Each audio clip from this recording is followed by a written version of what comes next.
in history, it's like it was acceptable and appropriate for a man, right, to fight another man or to do whatever they needed to do, especially in the physical, to take care of a situation, right, to fight for a loved one, to fight. Like it was kind of like expected in our history. They're audibly telling me to say it was expected.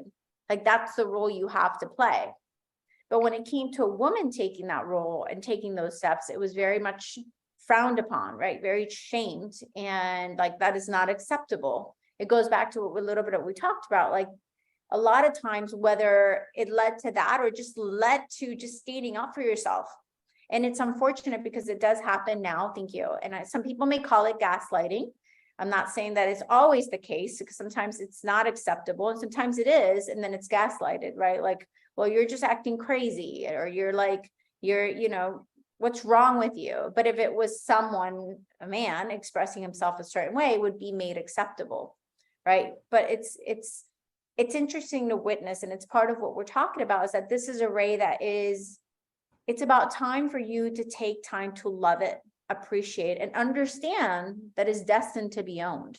It's destined to be loved. It's destined to be allowed to be expressed as needed.